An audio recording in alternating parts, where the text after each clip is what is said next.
that long day behind you. Good times lie ahead. With company worth keeping, that'll bash a smile on your head. Come on in, the door's open, you'll find just the finest folks here. Pull up a chair, grab a drink, and lend our stories your ear. Cause we're the talk at the tavern. Here you're always welcome. The talk at the tavern. Promising beer and bedlam. The talk at the tavern. Music, medicine, then some. The talk at the tavern. The song's over. Here we come. And welcome to Talk of the Tavern, everybody. What did we walk into that our not-so-studio audience is just yelling boobies? And just to be clear, it's not even the guys. It's the ladies yelling boobies. We're going to need an opening toast about boobies and maybe actually do a closing toast this episode, too. That might be good. That might be good. So, I'm Travis Sivart, author of sci-fi extraordinaire such as Silver and Smith series, Cyberpunk, Cyberpulp, kind of Indiana Jones meets Blade Runner. Check that shit out. My vice tonight is another bottle of the Red Vixen Red Irish Ale, sent to me by Michael from the Roanoke area of Virginia. Thank you very much. I am loving this. It is a Virginia-made beer, and I do love my Irish Reds. What about you, Ed? My vice tonight is ginger ale, given to me by my sister. Yeah. How about you, Andrea? So tonight I'm going to try this European soda, Blood Orange. Let's say given to me by me, because I'm worth it. Very good, very good. And then our special sitting guest, Hayden, what do you got over there? Tonight I am sipping on a healthy helping of East Coast fresh American air. And what's that in your hand? Be careful. It's a butterfly training knife. Basically just teaches me how to flip things around very fancily so people get impressed easy. So why is it a training knife? Does it have like little wheels on it? No, it just doesn't have a sharp edge. Oh, okay. So you don't actually cut yourself while you're learning. So that's another vice for you tonight then, right? Yeah. Okay. Brutally assaulting my knuckles with metal. You know, playing pocket pool helps you to learn how to flip things around, too. Here, here. Hold on, let me top off the beer. And Maria says my vice is water, and trying to convince the cat that she's not angry at me for moving her. It's not going well. Never works out. So, let's raise a glass to boobies, moving cats, and flipping things around that go in your pocket. Here, here. Cheers. It's the lamest clink ever. It's a very angry sounding bottle. It is. Now, by the time this episode airs, this will have been gone. But when we're recording this, just recently, we lost Queen Elizabeth. So, hearts and thoughts going out to all those affected by that, physically, financially, emotionally, or whatever. She was truly an icon of almost a century and a ruler of part of the Western world for nearly 3/4 of a century. So definitely influenced a lot of things, whether she meant to or not. Figured I'd do that. And now, tonight's topic. I'm trying to figure out if I should tell the preface and why we go into this, or give the topic, then go into it. I'll give the topic first. Describing race in literature. Representation or racism? Now I'll give the background to this. Okay? I, in the end of August, did a week-long webinar stream of Pro Writing Aids. Sci-Fi Week webinar. It was great. There was one topic on there where a gentleman is talking about good description in sci-fi. Now, this gentleman going to describe the race, guys, because it's pertinent to the story, at least for comedic value. Very nice guy, very well spoken, but a little nervous, a little skinny, very pale white guy with a shaved head. And on his PowerPoint presentation, he has, atmosphere, politics, blah, blah, blah. How not to describe skin color. And he goes into basically, there's certain words we don't use anymore because it's not politically correct. It is offensive, especially things that lean towards food, such as mocha, caramel, olive, and so on. And there's other things. But, well, and you could voice when I get done giving the little intro here, you jump on that if you want, buddy. But anyhow, because this was something we talked about here in the tavern, but not in the Pro Writing Aid chat. And I'll touch on that stuff too. But the chat on the official site wouldn't stop haranguing this man. You told us what not to do. Why don't you tell us how to do it? Then the chat started pointing out that if you mention race when describing your main characters, you are potentially racist because now you have made it an issue as the writer. And then they went a little bit further and said, and if you don't mention race and your readers automatically assume that your main characters are white, straight, cisgender, that is the writer's fault. So, the other side of this is representation. Representation fucking matters. When we finally got the Wonder Woman movie, a female superhero, Greek by the way, still white-ish, but Black Panther. Ed and I talked long and hard about that here on the tavern many times. Representation is important. We've got Miss Marvel that just came out. We have Latino superheroes, and in our sci-fi and fantasy, we need more than just white people. So, I'm going to sit back and let you guys go through this a little bit before I jump back in. Describing race in literature. Is it representation or racism? And how do you do it? And then I'll talk about it from a writer's point of view when I get my turn. Who wants to start? Ed, you want to rant a little? Go, Red. Go, Red. That's ranting First Ed. of all, He's red. I think this dude is a little fucking whack. Okay, how can you have mixed representation in your story if you don't describe what the people are? To And clarify, yes. he avoided talking about it. That's basically what rolled out from the chat. Just so you know, it wasn't him that says, don't describe it all.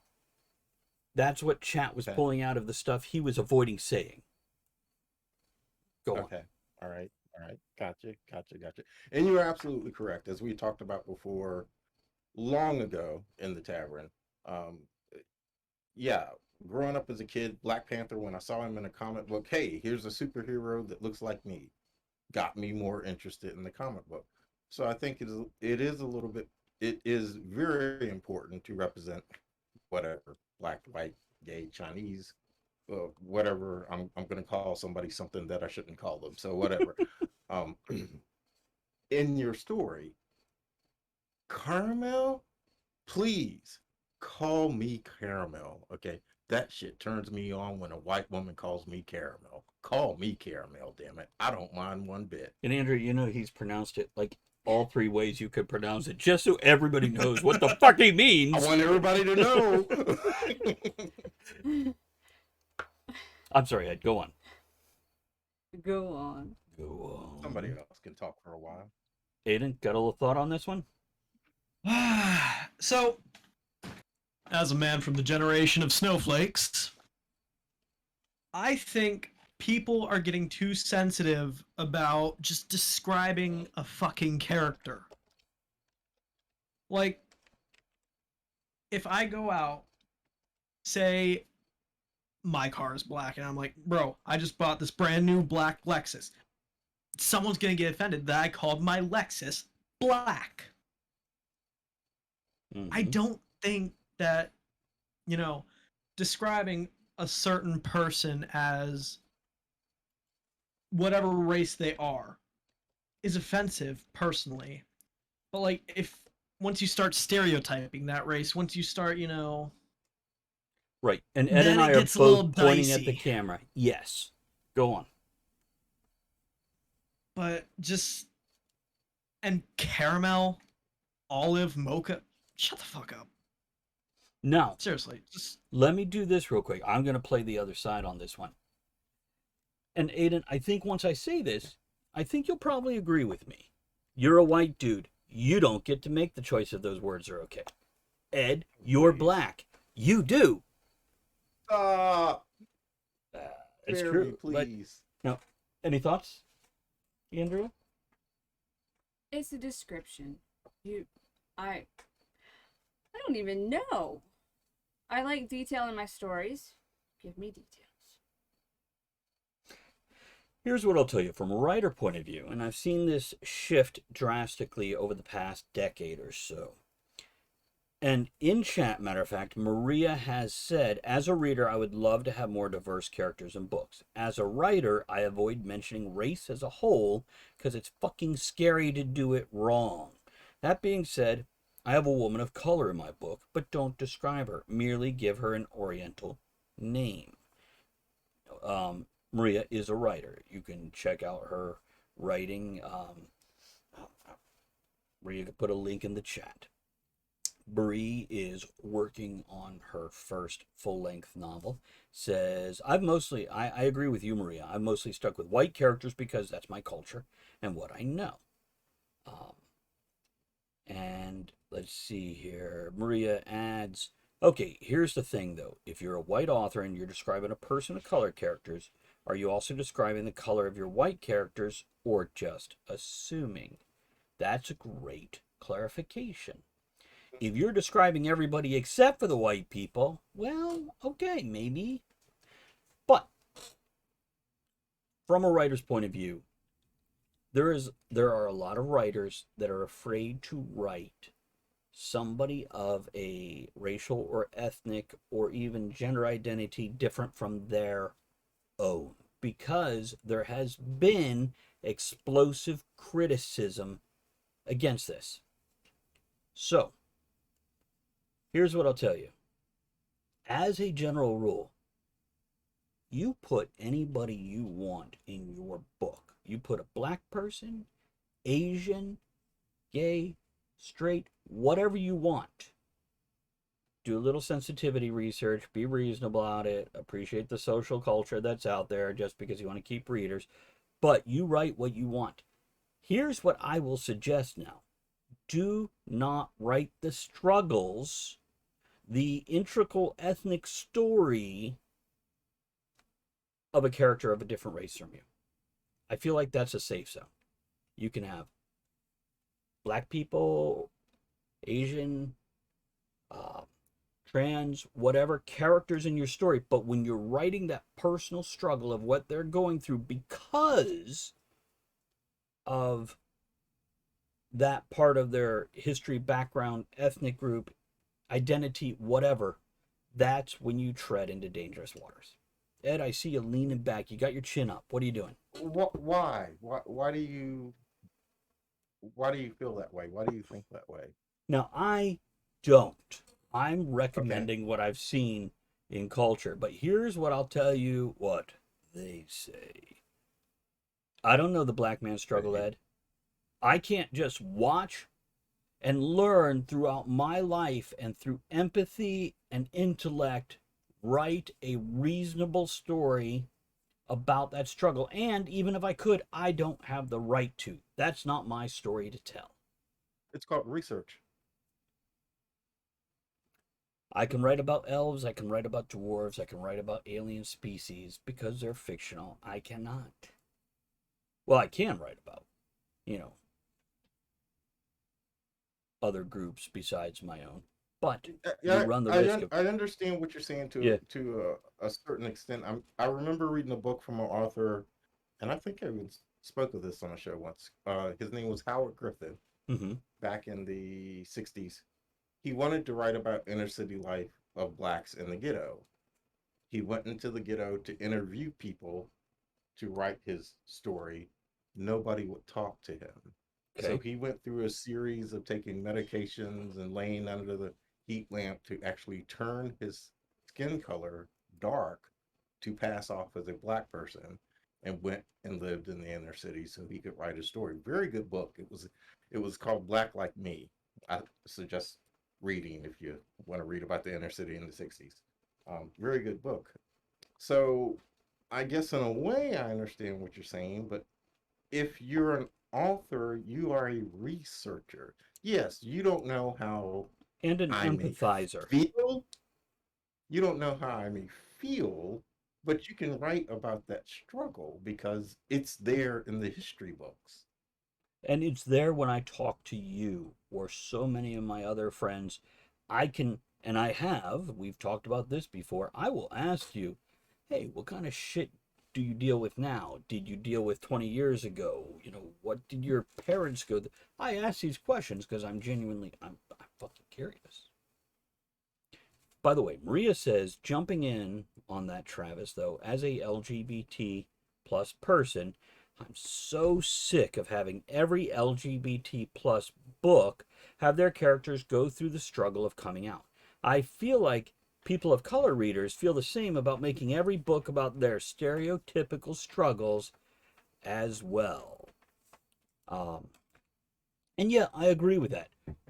Here's what I'm going to tell you. With superhero movies, I'm tired of origin stories, especially when you've heard that origin story many times. Mm-hmm. If you were going to write a very personal story about an individual's journey, coming out, person of color struggle, etc., that's great. But you need to make that unique enough and not just a retelling of the same thing, but you're standing on stage left instead of stage right. But on the other hand, one thing I've received very positive feedback about are my characters of color, my female characters, etc., gender identity, because I'm writing a character and they have this background, this attribute, this skin color, this identity, but that's not the story end. They're still a human being, and I'm telling a story about a human, not a story about a black man, a trans woman, etc. And this, in my opinion, gives a great value because now you have that diversity without plucking at all these other things we're talking about. Mm.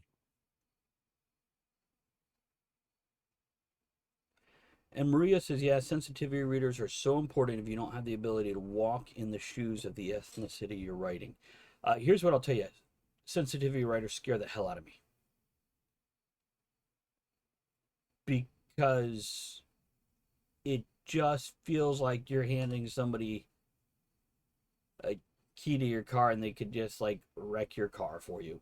In other words, you're going, hey, why don't you just tell me what I have to take out of my book and what parts of my story I have to rip out? Right. Look, we're not all George R. R. Martin. We're not all Stephen King. But they can sit here and write a book with strong racism in it. Stephen King, quite a few of his books.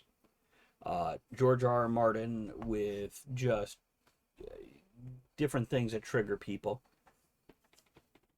And they do fine. So what else I'm telling you is you can write.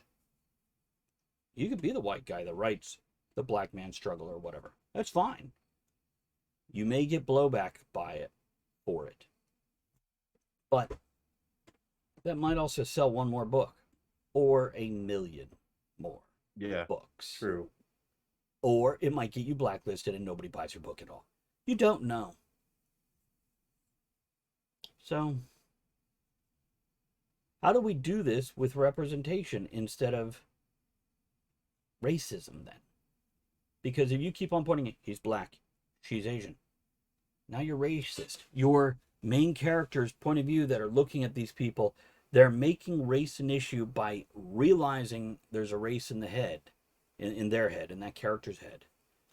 And to me, the taboo of using descriptive terms such as caramel, mocha, or whatever, what have you, to me, that's why it's so important to use those type of terms, because you are saying something other than they're black, they're Right. Asian, they're whatever.